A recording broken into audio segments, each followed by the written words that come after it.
Hello my dear students, एक बार फिर से स्वागत है इंडियन पॉलिटी में, इंडियन कॉन्स्टिट्यूशन में, भारत के संविधान में। और भारतीय संविधान की बात अगर कर रहे थे तो मैंने आपको फर्स्ट क्लास में बताया था कि किस तरह से ब्रिटिश क्राउन या ईस्ट इंडिया कंपनी के द्वारा भारतीय संविधान का निर्माण किया गया। 1773 का रेगुलेटिंग एक्ट, 1784 का पीट्स इंडिया एक्ट। इस तरह से करते करते हम लोग पहुंच चुके थे 1858 का चार्टर अधिनियम। देखिए, 1858 के चार्टर अधिनियम की अगर बात करें तो इस अधिनियम से पहले क्या हुआ। 1857 में क्रांति हुई, जिसको भारतीयों ने एक नाम दिया प्रथम स्वतंत्रता संग्राम। ठीक है, मंगल पांडे के द्वारा यह विद्रोह छेड़ा गया था। मेरठ शहर से इसकी शुरुआत हुई थी। मेरठ की एक छावनी थी 300 सैनिकों की, जहां से इसकी शुरुआत हुई। और इसमें सबसे पहले इस युद्ध में जोड़े गए मुगल बादशाह बहादुर शाह जफर, जो दिल्ली के लाल किला में स्थित थे।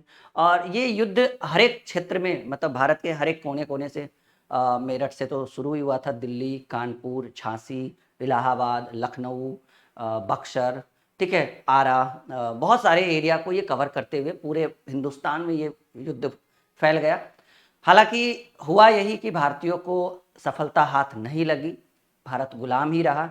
लेकिन अंग्रेजों के अंदर एक डर पैदा हो गया, और वो डर ये था कि कहीं भारतीय फिर से विद्रोह ना कर दे। तो शासन और शोषण की जो प्रक्रिया थी उसमें तेजी लाया गया, क्रूरता बढ़ती गई, शोषण बड़े पैमाने पर किया जाने लगा। और साथ ही साथ इस 1858 का चार्टर अधिनियम लाया गया अगले साल 1857 के बाद। उस अधिनियम में हुआ क्या कि पहले भारत पर व्यापार कर रही थी ईस्ट इंडिया कंपनी, फिर भारत पर शासन करने लगी ईस्ट इंडिया कंपनी। लेकिन अब जब 1857 की क्रांति हुई, ब्रिटिश या ब्रिटिश क्राउन कहिए, ये काफी डरे सहमे हुए से थे। इन्होंने सोचा कि अब ब्रिटिश ईस्ट इंडिया कंपनी के हाथों में भारत की बागडोर छोड़ना सही नहीं रहेगी। इसीलिए इन्होंने ब्रिटिश ईस्ट इंडिया कंपनी से 1858 के चार्टर एक्ट के तहत ब्रिटिश ईस्ट इंडिया कंपनी से भारत की बागडोर अपने हाथों में ले ली। ब्रिटिश ईस्ट इंडिया कंपनी को वहां से हटा दिया गया कि नहीं, अब जो है वो भारत को हम संभालेंगे। तो प्रश्न पूछा जाएगा कि 1858 के चार्टर एक्ट के तहत ब्रिटिश ईस्ट इंडिया कंपनी के हाथों से बागडोर किसने लिया? तो कहेंगे सर ब्रिटिश क्राउन ने, या ब्रिटिश सरकार कह सकते हैं हम लोग। ठीक है, पहले किसके हाथ में था? British east India company. यहां तक आप बिल्कुल समझ चुके हैं, एक एक कॉन्सेप्ट समझ चुके हैं। अब देखिएगा कि 1858 के चार्टर अधिनियम के बाद जो सबसे इंपॉर्टेंट एरिया हमें पढ़ना है वो हमें पढ़ना है 1909 का भारत शासन अधिनियम, जिसके बारे में आज हम डिस्कस करने वाले हैं। ठीक है, 1909 का 1909 का भारत शासन अधिनियम, 1909 का भारत शासन अधिनियम। इसका एक और नाम रखा गया था, कोई बच्चा बता सकता है कि इसका एक और क्या नाम था? अच्छा, फर्स्ट लेक्चर आपको मस्त लगा, बेहतर लगा, एक लगा कि आपके अंदर एक नई ऊर्जा का संचार। और ये एक चीज याद रखिएगा, हमारे पॉलिटी पढ़ाने का अंदाज ये है कि जैसा हम फर्स्ट लेक्चर लेकर आते हैं आखिरी तक भी वैसे ही रहेंगे। ठीक है, तो 1909 का भारत शासन अधिनियम, इसकी बात अगर करें, इसका एक और नाम था, और वो नाम था सर जी मार्ले मिंटो सुधार अधिनियम। अब इसकी अगर हम बात करें तो इस अधिनियम में क्या क्या कार्य किया गया, ये बहुत इंपॉर्टेंट है। देखिए, इस अधिनियम की बात करें तो कहा गया है कि इस अधिनियम के तहत पहली बार मुस्लिम संप्रदाय के लिए पृथक संविधान की पृथक प्रतिनिधित्व की मांग की गई। मतलब मुस्लिम संप्रदाय, अब उनके लिए मत देने का अधिकार अलग से किया गया। पृथक मतलब अलग से, उनका एक अलग पृथक मतलब समुदाय रखा गया भाई मत देने का। तो कहा गया है कि इस अधिनियम के तहत पहली बार मुस्लिम संप्रदाय के लिए पृथक प्रतिनिधित्व की व्यवस्था की गई, और इस अधिनियम के तहत केंद्र और विधान परिषद में बजट पर विचार हुआ। देखिए, प्रश्न अगर आपसे पूछा जाए कि 1909 के भारत शासन अधिनियम क्या के अंतर्गत क्या हुआ, तो हम कहेंगे कि मुस्लिम संप्रदाय के लिए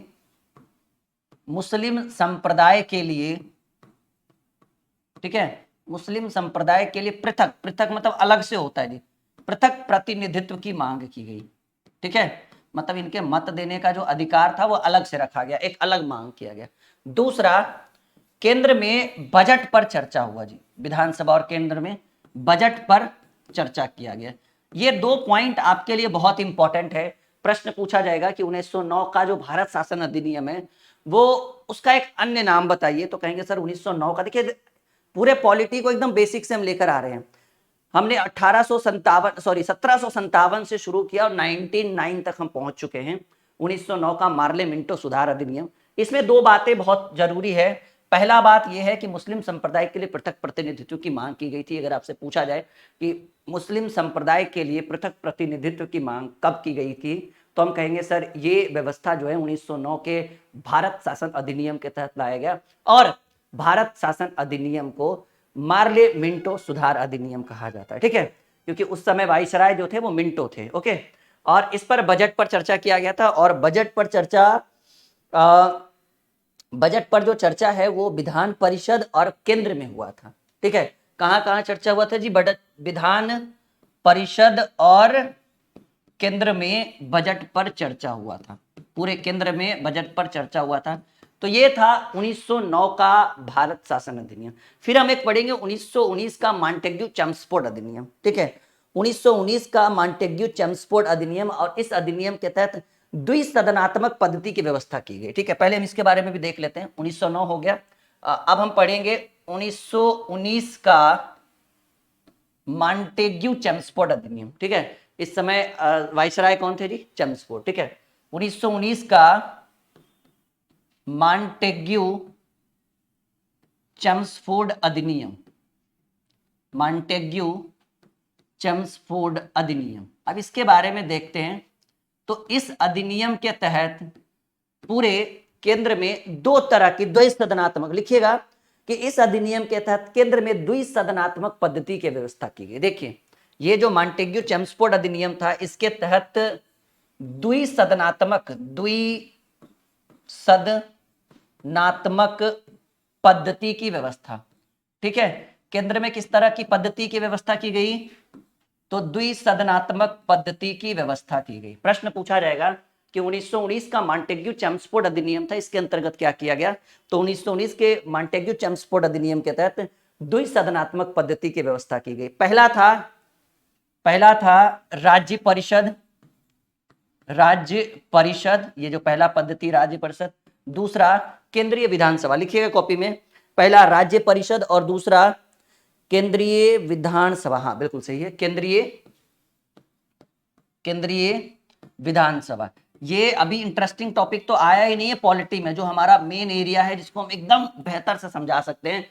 जो रिटर्न होगा वो एक स्पेशल होगा। पहले इतना आप समझिए कि पहले 1909 का मार्ले मिंटो सुधार अधिनियम आया, जिसके तहत मुस्लिम संप्रदाय के लोगों के लिए पृथक प्रतिनिधित्व की मांग की गई थी। बजट पर चर्चा हुआ। 1919 का मॉन्टेग्यू चेम्सफोर्ड अधिनियम, जिसमें द्विसदनात्मक पद्धति की व्यवस्था की गई, जिसका पहला नाम था राज्य परिषद और दूसरा केंद्रीय विधानसभा, ठीक है। ये द्विसदनात्मक पद्धति की व्यवस्था। देखिए एक आएगा आपका 1935 का भारत शासन अधिनियम। इसमें द्विसदनात्मक पद्धति को अंत करके एक स्वतंत्र और संवैधानिक आधार प्राप्त किया गया। देखिए 1935 का, इसको भी लिख लेते हैं, ये बहुत इंपॉर्टेंट है। 1935 का भारत शासन अधिनियम, कॉपी में याद करिए, लिखिएगा जरूर इसको कि 1935 के भारत शासन अधिनियम में कंडीशन क्या हुआ कि द्विसदनात्मक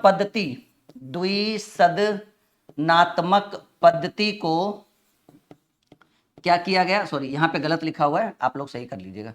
द्विसदनात्मक पद्धति को समाप्त किया गया और केंद्र में एक स्वतंत्र और एक इसको ऐसे कह सकते हैं कि केंद्र में एक स्वतंत्र और संवैधानिक आधार प्रदान किया गया, ठीक है। तो प्रश्न पूछा जाएगा 1935 के भारत शासन अधिनियम में क्या हुआ? तो कहेंगे सर जो 1919 में मॉन्टेग्यू चेम्सफोर्ड अधिनियम में द्विसदनात्मक पद्धति की व्यवस्था की गई थी ना, उसको अंत कर दिया गया। एक एक पॉइंट पढ़ेंगे, अभी तो बस हल्का हल्का हाईलाइट कर रहे हैं। यहां तक सब लोग क्लियर है? एक बार बताइएगा सभी स्टूडेंट, समझ में आ रहा है यहां तक? बिल्कुल जी हाँ। चलिए अब हम आगे बढ़े। अब आइए कि अब हम आते हैं भारतीय संविधान की ओर चलते हैं। अब हम हेडिंग बनाएंगे भारत का संविधान। अब हम इस पर एकदम रिटर्न बात करेंगे। पहले इंडियन कॉन्स्टिट्यूशन भारत का, ये तो ब्रिटिश क्राउन के द्वारा बनाया गया संविधान था। अब कंडीशन क्या हुआ कि देखिए, जैसे आप जब अब हमारा असली रूप जो है पॉलिटी का बाहर आएगा। वो तो भाई टॉपिक लिख रहे थे, समझा रहे थे। अब आइए, जो पॉलिटी का असली रूप है वो अब आप हमसे समझिए। हेडिंग बनाया आपने भारत का संविधान। देखिए कंडीशन क्या हुआ कि जब हम 1945 के आसपास पहुंचने वाले थे, क्योंकि गांधी जी के द्वारा 1942 में भारत छोड़ो आंदोलन लाया गया, सर्वप्रथम स्वराज शब्द का प्रयोग, स्वराज हमारा जन्मसिद्ध अधिकार, इस तरह के कई सारे वर्ड यूज किए गए। 1931 में पंडित जवाहरलाल नेहरू के द्वारा रावी नदी के तट पर तिरंगा झंडा फहराया गया। हर 26 जनवरी को जो है वो स्वाधीनता दिवस के रूप में मनाया जाने लगा। तो हर तरह की प्रक्रियाएं होने लगी। जैसे देखते हैं कि जब आप पढ़ते पढ़ते आप उस लेवल तक हो जाते हैं तो आप खुद में फील करते हैं, फील ऐसा करते हैं कि आप अपने आप को कहते हैं कि लगता है इस बार रिजल्ट हो जाएगा। तो वही था कि जब हम 1946 के आसपास गए, ठीक है, तो हमें एक फील हुआ कि लगता है अब आज़ादी हमें जल्द मिल जाएगा। ब्रिटिश क्राउन के ऊपर प्रेशर बनाया गया ताकि वो भारत को छोड़कर जाए। 1942 में गांधी जी के द्वारा भारत छोड़ो आंदोलन चलाया गया। बच्चे, बूढ़े, महिलाएं सब लोग बाहर आके निकली, ठीक है। फिर फाइनली 1946 में फाइनली 1946 में ब्रिटेन के जो प्रधानमंत्री थे उन्होंने घोषणा किया कि चलो ठीक है, भारत एक स्वतंत्र राज्य, भारत को भी एक स्वतंत्र राज्य होना चाहिए था। क्योंकि उनको देखिए हो क्या रहा था ना कि जो विरोध है उसका लेवल बढ़ रहा था और उस समय द्वितीय विश्व युद्ध चल रहा था। तो ब्रिटेन की जो सेना थी वो द्वितीय विश्व युद्ध के ऊपर ध्यान दे रही थी और उसी समय हम लोगों ने बहुत बड़े लेवल पर प्रहार किया, बहुत बड़े लेवल पर उसको गिराने की कोशिश की। तो कंडीशन क्या बन रहा था कि ब्रिटिश के ऊपर प्रेशर बढ़ रहा था दिन ब दिन। विद्रोह दिख रहे, दंगा दिख रहा है, इधर मारा जा रहा है, उधर आंदोलन हो रहा है। तो फाइनली ब्रिटेन के जो प्रधानमंत्री थे उन्होंने कह दिया कि चलो ठीक है। उन्होंने एक शर्त रखी थी कि हम जो है वो 1948 तक भारत को आजाद कर देंगे, पूर्ण रूप से आजाद कर देंगे।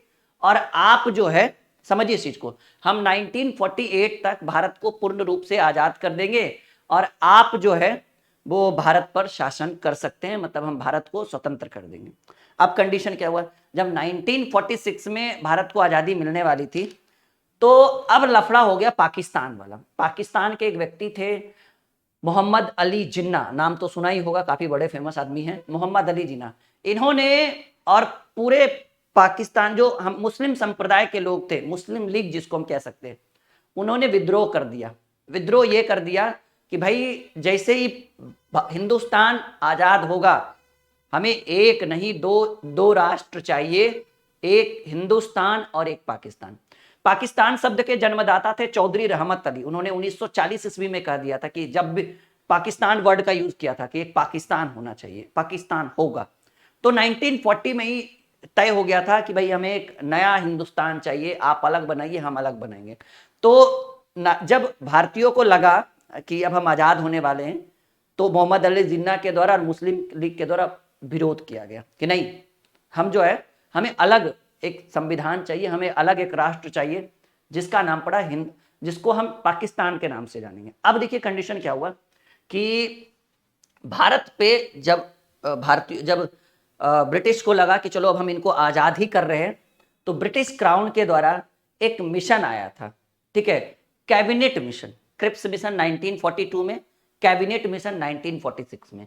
तो भारत अंग्रेज के इंग्लैंड से एक मिशन आया, एक योजना आया, कैबिनेट मिशन योजना 1946 में। 3 सदस्यीय या 4 सदस्यीय ये योजना थी, जिसमें ये कैबिनेट मिशन योजना इसीलिए आई थी ताकि उस योजना के आधार पर ब्रिटेन भारत को आजाद कर दे और भारत को एक स्वतंत्र राष्ट्र के रूप में घोषित कर दे, ठीक है। कैबिनेट मिशन योजना आई और कैबिनेट मिशन योजना का काम ही था कि मतलब जो भी दस्तावेज है, अब जब भारत को आजाद करना ही है तो अच्छा से प्रोसेस से करेंगे, तो उसी के कारण कैबिनेट मिशन योजना भारत आई। और कैबिनेट मिशन योजना का एक जैसे प्रश्न पूछा जाएगा कि हिंदुस्तान पाकिस्तान का और बंटवारा किस मिशन योजना के तहत हुआ, तो कहेंगे कैबिनेट मिशन योजना। अब कैबिनेट मिशन योजना आई, तो कैबिनेट मिशन योजना आई तो वो तो देखिए भाई इंडिया में तो कुछ और ही चल रहा है। क्या चल रहा है इंडिया में? इंडिया में कुछ ऐसा चल रहा है कि जो हिंदू संप्रदाय के लोग हैं वो अलग राष्ट्र चाहते हैं, मुस्लिम संप्रदाय के लोग जो हैं वो अलग राष्ट्र चाहते हैं। तो लीजिए, अब तो घर में लड़ाई हो रही है तो बाहर वाला क्या करेगा। तो अब कैबिनेट मिशन योजना ने कहा कि भाई, जो कैबिनेट मिशन आई थी, जो 3-4 सदस्यीय टीम थी जो ब्रिटेन से आई थी, उन्होंने कहा कि भाई आप तो आपस में ही लड़ रहे हैं, तो हम क्या करें इसमें। तो देखिएगा, इसके लिए 3 बैठक बुलाया गया। ठीक है, संविधान सभा की पहली बैठक, देखिएगा एकदम ध्यान से, एक लेवल तक हम आपको पहुंचाना चाहेंगे। संविधान सभा की, एक संविधान सभा का गठन किया गया। पहले तो आप समझिएगा, संविधान सभा का गठन ये 1946 में हुआ था। जब मैं पीडीएफ यूज करूंगा तो वहां पे मैं आपको डेट भी लिखा दूंगा कि कब हुआ था संविधान सभा का गठन। संविधान सभा का गठन हुआ था 1946 में। इस संविधान सभा का गठन का आधार यही था कि हिंदुस्तान और पाकिस्तान अलग नहीं हो, हम दोनों एक ही संप्रदाय, एक ही राष्ट्र के तहत एक बड़ा सा संपूर्ण राष्ट्र का निर्माण करें। तो जब कैबिनेट मिशन योजना भारत आई, संविधान सभा का गठन हुआ, तो संविधान सभा की गठन में संविधान सभा की 3 बैठक हुई। देखिएगा ध्यान से, संविधान सभा की 3 बैठक हुई। पहली बैठक 9 दिसंबर 1946, दूसरी बैठक 11 दिसंबर 1946, तीसरी बैठक 13 दिसंबर 1946। देखिएगा ध्यान से, अगर आप पॉलिटी का एक लेवल चाहते हैं तो वो हम आपको दे सकते हैं, बस डिपेंड करेगा आपके ऊपर। तो संविधान सभा के द्वारा मतलब कैबिनेट मिशन योजना के तहत संविधान सभा का गठन हुआ, और संविधान सभा का गठन होने के बाद 3 बैठकें कराई। एक बैठक में डॉक्टर सच्चिदानंद सिन्हा को, संविधान सभा के पहले बैठक में डॉक्टर सच्चिदानंद सिन्हा को, इनको अस्थायी अध्यक्ष बनाया गया, अस्थायी नहीं, अस्थायी अध्यक्ष। ठीक है, 9 दिसंबर 1946 को। डॉक्टर राजेंद्र प्रसाद को, संविधान सभा के दूसरे बैठक में डॉक्टर राजेंद्र प्रसाद को ये अस्थायी अध्यक्ष बनाया गया। ठीक है, देखिए समझिए, फिलहाल 2 बैठक के बारे में समझिए। प्रश्न अगर पूछा जाएगा, संविधान सभा की पहली बैठक 9 दिसंबर 1946, क्या किया गया भाई, इसमें डॉक्टर सच्चिदानंद सिन्हा को अस्थायी अध्यक्ष, परमानेंट नहीं थे, लेकिन 11 दिसंबर 1946 को जब संविधान सभा की दूसरी बैठक कराई गई तो डॉक्टर राजेंद्र प्रसाद को अस्थायी अध्यक्ष बनाया गया। अब देखिए कंडीशन, ये बैठक इसलिए हो रहा था ताकि हिंदुस्तान को एक बड़े राष्ट्र के रूप में बनाया जाए, हिंदुस्तान और पाकिस्तान का बंटवारा नहीं हो। एक वर्ड आपने सुना ही होगा, मुस्लिम लीग। ठीक है, मुस्लिम लीग ने संविधान सभा के पहले बैठक और दूसरे बैठक का बहिष्कार कर दिया। बहिष्कार का मतलब है कि वो शामिल ही नहीं, वो पहले बोल दिया हम कुछ नहीं जानते। देखते हैं 4 बेटा 5 बेटा में एक बेटा जो मन कड़ू होता है, वो आएगा ही नहीं पंचायती में, वो बोलेगा हम बोल दिए तो बोल दिए, हमको चाहिए तो चाहिए, वही था। ठीक है, पाकिस्तान जो है वो हिंदुस्तान का सबसे नालायक बेटा है, ये आपको भी पता है। ठीक है, तो हुआ क्या कि जब 9 दिसंबर और 11 दिसंबर को 2 बैठकें हुई और कैबिनेट मिशन के जो भी वहां पे सदस्य थे वो भी शामिल थे उसी बैठक में, लेकिन पाकिस्तान या सीधे सीधे कहिए मुस्लिम लीग ने इसका बहिष्कार कर दिया, मतलब हम नहीं बैठेंगे। और मुस्लिम लीग ने बहिष्कार किया तो किया, साथ ही साथ पूरे बंगाल में दंगा फैला दिया, और उस दिन एक दिन में पूरे बंगाल में 4000 लोग मारे गए इन 2 बैठकों के बाद। फिर गांधी जी को भी लगा, सबको लगा भाई ऐसे तो हम दोनों ही लड़के मर जाएंगे, हमारा देश बचेगा ही नहीं। तो फिर फाइनली गांधी जी बोले चलो अब ये मान ही नहीं रहा है तो हटाओ भाई, 2 पार्ट में डिवाइड कर देते हैं, मुस्लिम संप्रदाय अलग रहेगा, पाकिस्तान बनेगा, हम हिंदुस्तान बनेंगे।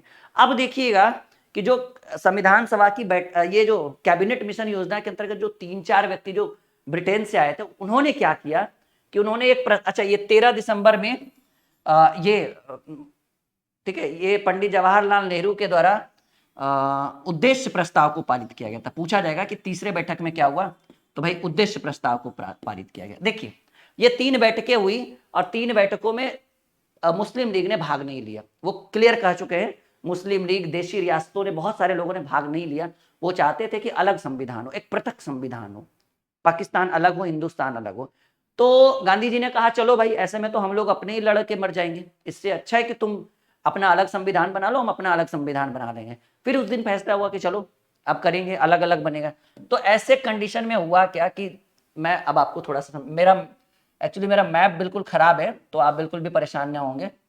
ये मान लीजिए कि ये हमारा हिंदुस्तान है, मान कर चलिएगा क्योंकि हमारा मैप बिल्कुल खराब है, ठीक है।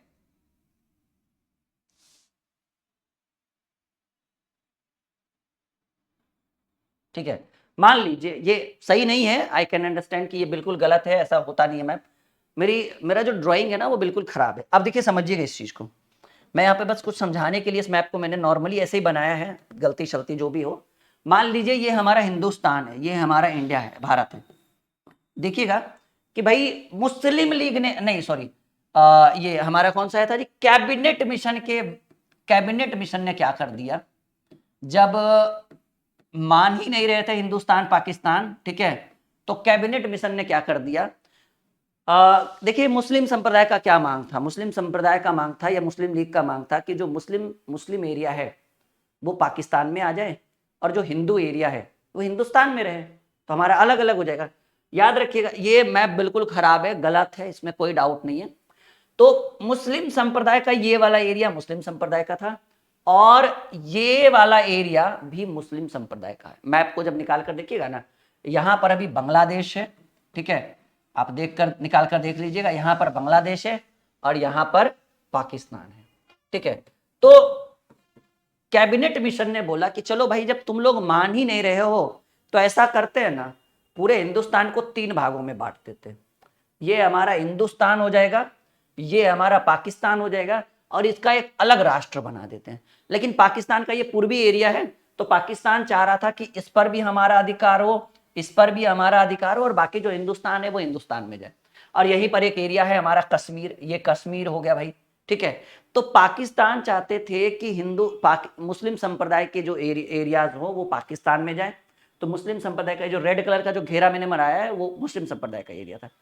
तो अब क्या हुआ, ये इंडिया हो गया हमारा पूरा। तो कैबिनेट मिशन ने बोला कि ऐसा करते हैं हिंदुस्तान को तीन अधिराज्यों में बांट देते हैं, एक हिंदुस्तान एक पाकिस्तान, इसका कुछ और नाम रख दिया जाएगा, अभी अभी फैसला नहीं हुआ था। तो गांधी जी ने सोचा यहाँ तो 2 पर भी आफत था, इन्होंने तो 3 कर दिया। तो फिर फाइनली गांधी जी बोले कि नहीं छोड़िए, हिंदुस्तान को 2 ही पार्ट में रहने दीजिए, एक हमारा हिंदुस्तान हो जाएगा, एक हमारा पाकिस्तान हो जाएगा। अब देखिए समझिए इस चीज को, ये पाकिस्तान का एरिया है, ठीक है, मैं इसको अच्छे से पहले एक बार लाना चाहूंगा, ठीक है, ये हमारा पाकिस्तान का एरिया है और ये भी पाकिस्तान का एरिया था, समझिए इस चीज को। तो ये मैपिंग के हिसाब से कि ये एरिया पाकिस्तान में गया, ये वाला भी एरिया पाकिस्तान में गया, इसको पूर्वी पाकिस्तान कहा जाता था पहले। और ये जो एरिया आप देख पा रहे हैं ये हमारा था कश्मीर। अब कश्मीर में, अच्छा एक बात और याद रखिएगा, जब ये बंटवारा हो रहा था ना तो 549, कहीं 563 देशी रियासत देता है, कहीं 549 देता है, टेंशन मत लीजिएगा, 549 देशी रियासत थी। देशी रियासत मतलब कोई बता सकता है हमें? देशी रियासत का मतलब हो गया राजा रजवाड़ा, ठीक है। जब हिंदुस्तान पाकिस्तान का बंटवारा कैबिनेट मिशन योजना 1946 के तहत हिंदुस्तान और पाकिस्तान का बंटवारा हुआ तो 549 देशी रियासतें टोटल थी हिंदुस्तान और पाकिस्तान के बीच। इनको उनके ऊपर ही छोड़ दिया गया कि आपको जहां जाना है जाइए, आपको हिंदुस्तान में जाना है तो हिंदुस्तान में ही रहिए, पाकिस्तान में जाना है तो आप पाकिस्तान जा सकते हैं। 549 में 546 ऐसा देशी रियासत था जो हिंदुस्तान के साथ उन्होंने हस्ताक्षर कर दिया कि नहीं भाई हम हिंदुस्तान में थे, हिंदुस्तान में ही रहेंगे। लेकिन तीन ऐसे देशी रियासत थे जो हिंदुस्तान में नहीं रहना चाहते थे। पहला जूनागढ़ देशी रियासत, दूसरा हैदराबाद देशी रियासत और तीसरा जम्मू कश्मीर देशी रियासत। देशी रियासत मतलब राजा रजवाड़ा। देखिए जूनागढ़ देशी रियासत के जो शासक थे वो मुस्लिम थे, इसके भी शासक जो थे वो मुस्लिम थे और इसके शासक जो थे वो हिंदू थे। देखिए ये जो जम्मू कश्मीर है इसके बारे में थोड़ा सा समझिए। ये एक ऐसा देशी रियासत था जो ना तो हिंदुस्तान में जाना चाहता था ना तो पाकिस्तान में। अब इसका क्या कारनामा हुआ हम समझाते हैं आप लोगों को। तो ये पाकिस्तान का एरिया बन गया, ये पूर्वी पाकिस्तान का एरिया हो गया और यही अभी नाम हो गया बांग्लादेश। कहीं सर बांग्लादेश कैसे हुआ हम बताते हैं आपको, ठीक है। तो कंडीशन क्या हुआ कि यहां तक आप समझ चुके हैं बिल्कुल। ये एरिया हमारा कश्मीर था, और कश्मीर ना तो हिंदुस्तान में जाना चाहता था ना पाकिस्तान में जाना। पहले इसको देखिए, जूनागढ़, जूनागढ़ के शासक थे मुस्लिम और जूनागढ़ की प्रजा थी हिंदू। तो जूनागढ़ के शासक जाना चाहते थे पाकिस्तान में, लेकिन प्रजा पाकिस्तान में नहीं जाना चाहती थी। तो भारत सरकार ने जबरदस्ती पुलिस कार्रवाई के आधार पर बलपूर्वक हिंदुस्तान में मिला लिया कि तुम जाओगे कहां भाई, जब आपकी जनता ही नहीं, वोटिंग करवाया गया, जब आपकी जनता ही पाकिस्तान में नहीं जाना चाहती है तो तुम वहां पर क्या करोगे जाके। ठीक है, हैदराबाद की बात करें तो हैदराबाद का भी वही हुआ कि शासक था मुस्लिम और वहां की प्रजा थी हिंदू, और वो भी जाना चाहती थी। इसको भी पुलिस कार्रवाई के आधार पर भारतीय संविधान के या भारत के अंतर्गत रखा गया। तीसरा बात करें जम्मू कश्मीर, ये एक ऐसा, यहाँ के शासक थे हिंदू, ठीक है, यहाँ के शासक थे हिंदू और प्रजा थी मुस्लिम, और ये ना तो हिंदुस्तान में जाना चाहती थी ना पाकिस्तान में जाना चाहती थी।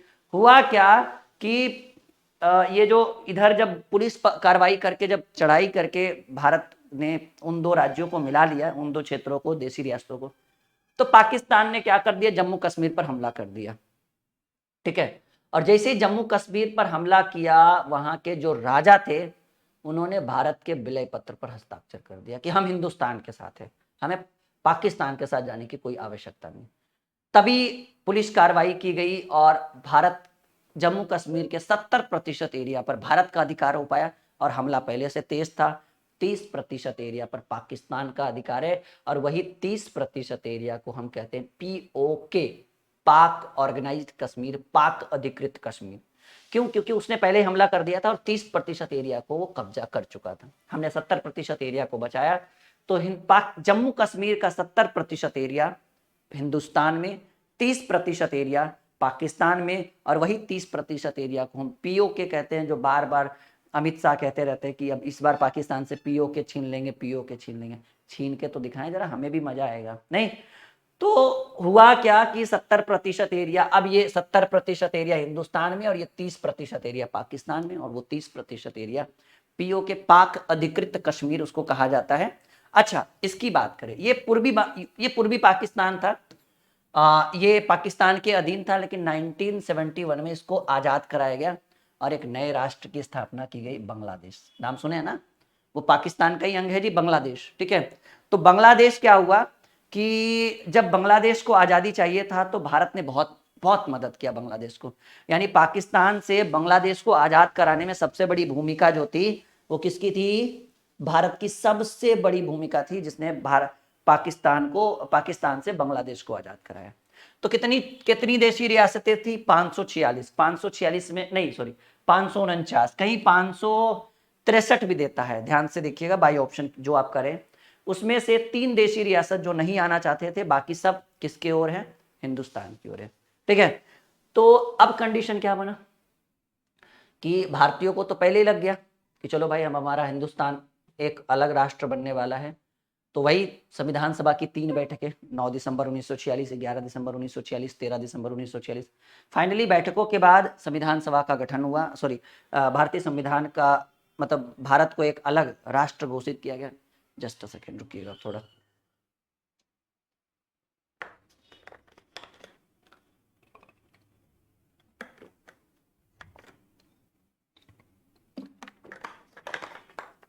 यहां तक कोई दिक्कत किसी को? ठीक है, तो अब जो है कंडीशन क्या बना था कि हम लोग, आपको तो पहले मैंने बताया था कि 1931 से हम लोग 26 जनवरी को स्वाधीनता दिवस मनाते थे। ब्रिटेन के प्रधानमंत्री ने बोला कि हम 1948 तक भारत को आजाद कर देंगे, लेकिन कुछ परिस्थितियां ऐसी बनी कि अचानक अंग्रेजों को भारत छोड़कर जाना पड़ा, और वो दिन था 15 अगस्त 1947। यानी आपको 1948 का इंतजार नहीं करना पड़ा, हमें 1947 में ही आज़ादी मिलेगा, वो भी 15 अगस्त को। तो अब सवाल है कि भाई, हम लोग तो सोच रहे थे कि 26 जनवरी को आज़ादी मिलेगा, यहाँ तो 15 अगस्त को ही मिल गया। तो हमने क्या कर दिया, 15 अगस्त को बना दिया स्वतंत्रता दिवस। ठीक है, 15 अगस्त को हमने स्वतंत्रता दिवस के रूप में मनाया। लेकिन जब भारत को आज़ादी मिली तो भारत का जो संविधान था वो ब्रिटेन के संविधान पर ही काम कर रहा था। मतलब ब्रिटेन के ही संविधान पे हम लोग चला रहे थे उसको, जो भी प्रोसेस है। देखिए, अब कंडीशन समझिएगा, मैं अभी तो ऊपर ऊपर कर रहा हूं, मैं पीडीएफ एक बार रखूंगा फिर समझाऊंगा। संविधान निर्माण प्रक्रिया, ठीक है। अभी मैंने कोई खास डेट वगैरह ऐसा कुछ लिखाया नहीं है, अभी हम ऊपर ऊपर कर रहे हैं, अभी डीपली पढ़ाएंगे जब आपके स्क्रीन के ऊपर पीडीएफ रहेगा, एक एक पॉइंट, क्योंकि हर चीज ऐसे है नहीं कि मुंह में याद रहेगा, तो एक एक पॉइंट और उसको हम समझाते चलेंगे। संविधान निर्माण की प्रक्रिया देखिए, भारतीय संविधान की निर्माण की प्रक्रिया में फर्स्ट ऑफ ऑल तो याद रखिएगा कि एक प्रश्न आपसे पूछा जाएगा कि भारत का संविधान कैसा संविधान है। याद रखिएगा सर, भारत का संविधान एक मिश्रित संविधान है। क्यों? क्योंकि इसमें 60 देशों की सहायता ली गई है, अलग अलग पॉइंट, अलग अलग टॉपिक, अलग अलग चीजें भारतीय संविधान में लाके जोड़ा गया, तो भारत का संविधान एक मिश्रित संविधान है। फिर पूछा जाएगा भारत का संविधान कैसा संविधान है, कहेंगे सर लिखित है, इसको लिखा गया है डॉक्टर भीमराव अम्बेडकर और उनकी टीम के द्वारा, ठीक है। प्रश्न पूछा जाएगा कि भारत के संविधान को बनाने में कितना समय लगा। सर, भारत के संविधान के निर्माण की प्रक्रिया में लगभग 2 वर्ष 11 माह और 18 दिन, ठीक है। भारतीय संविधान के ऊपर, उसके स्ट्रक्चर के ऊपर कितने दिन बहस चला। सर, भारतीय संविधान के ऊपर 114 दिन बहस चला, ठीक है। फिर प्रश्न पूछा जाएगा कि भारतीय संविधान के निर्माता, तो आप कहेंगे डॉक्टर BR अम्बेडकर और उनकी पूरी टीम थी, वैसे अम्बेडकर ही नाम आता है कि डॉक्टर, भारतीय संविधान को किसने लिखा है, डॉक्टर भीमराव अम्बेडकर ने, ठीक है। आपको पता होना चाहिए डॉक्टर भीमराव अम्बेडकर एक बहुत ही निम्न जाति से बिलोंग करते थे, लेकिन इन्होंने भारतीयों के लिए जो किया है और भारत के लिए जो किया है वो एक सराहनीय है और बहुत ही प्रशंसनीय है। ओके, तो निर्माण 2 वर्ष 11 महीना 18 दिन, बहस चला 114 दिन, डॉक्टर भीमराव अम्बेडकर। इसके ऊपर खर्च हुआ था भाई उसी समय, सोचिए 1947 का खर्च बता रहे हैं, 65 लाख रुपए। उस समय का 65 लाख अभी कितने करोड़ के बराबर होगा, आप कभी इमेजिनेशन भी नहीं कर सकते हैं, ठीक है। 65 लाख की एक अजब ही वैल्यू थी। कितने देशों की मदद ली गई, तो सर भारतीय संविधान के निर्माण में टोटल 60 देश की मदद ली गई, ठीक है। भारतीय संविधान के निर्माण में कितने देशों की मदद ली गई, 60 देशों की मदद ली गई। फिर प्रश्न पूछा जाएगा, ठीक है, कि भारत का संविधान को अंगीकृत कब किया गया। अंगीकृत करना मतलब बनकर तैयार हो जाना, ठीक है। तो भारतीय संविधान को 26 नवंबर 1949, सोचिए 2 महीना पहले ही भारत का संविधान बनकर तैयार हो गया था, लेकिन उसको लागू इसलिए नहीं किया गया क्योंकि हमने एक डेट याद रखा था 1931 से, वो था 26 जनवरी। हमने 2 महीने का इंतजार किया कि नहीं, भारतीय संविधान को उसी दिन लागू करेंगे, तो भारतीय संविधान को 2 महीने बाद इसको लागू किया गया 26 जनवरी 1950 को। और इसको किस दिवस के रूप में मनाते हैं हम लोग, गणतंत्र दिवस के रूप में मनाते हैं, ठीक है। तो ये इंडियन कॉन्स्टिट्यूशन के कुछ पार्ट्स थे। अब आप समझ चुके हैं कि भारत और पाकिस्तान का बंटवारा क्यों हुआ, कैसे हुआ, ठीक है। क्योंकि मोहम्मद अली जिन्ना चाहते थे कि हिंदुस्तान एक नहीं, हिंदुस्तान दो हो, एक हो हिंदुस्तान, एक हो पाकिस्तान। गांधी जी चाहते थे कि हिंदुस्तान एक ही रहे, लेकिन एक के चाहने से एक हाथ से ताली नहीं बजती, दोनों हाथ चाहिए, ठीक है। फिर अलग अलग प्रांतों में हिंदुस्तान पाकिस्तान बट गया, और जिस तरह से हमारे हमारे नोटों पर गांधी जी की तस्वीरें छपी रहती है, उस तरह से अब जब आप पाकिस्तान के नोटों को देखेंगे तो मोहम्मद अली जिन्ना की तस्वीरें होंगी वहाँ पे, ठीक है।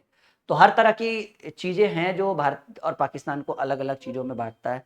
पाकिस्तान, जब भारत और पाकिस्तान का बंटवारा हुआ तो जम्मू कश्मीर को एक विशेष राज्य के दर्जा के तहत हिंदुस्तान ने दिया। विलय पत्र पर प्रश्न पूछा जाएगा कि जम्मू कश्मीर को, ठीक है, किसके तहत भारतीय संविधान में शामिल किया गया, तो कहिएगा विलय पत्र। हैदराबाद, तो कहिएगा भाषा के आधार पर। जूनागढ़, पुलिस कार्रवाई के आधार पर। ये चीज तीनों, पहला पूछा जाएगा जम्मू कश्मीर को किस प्रक्रिया के द्वारा भारतीय संविधान में शामिल किया गया, विलय पत्र के द्वारा। हैदराबाद को किया गया था भाषा के आधार पर, ठीक है। और उधर जूनागढ़ पुलिस कार्रवाई करके।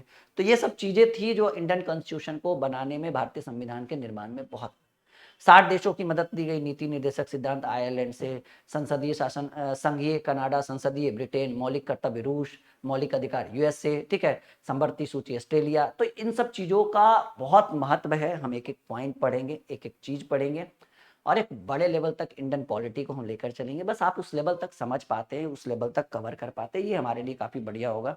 और हाँ, अगर आपको अच्छा लगे तो वीडियो को लाइक करना और शेयर करना, ये आपकी जिम्मेदारी है। और हमें पता है कि अगर हम आपके लिए कुछ बेहतर कर रहे हैं तो आप अपनी जिम्मेदारियों से वंचित नहीं रहेंगे। एक सगुन के तौर पर भाई ये काम करना कि वीडियो को लाइक करना, शेयर करना और चैनल को सब्सक्राइब करना एक सगुन मानिए, ठीक है।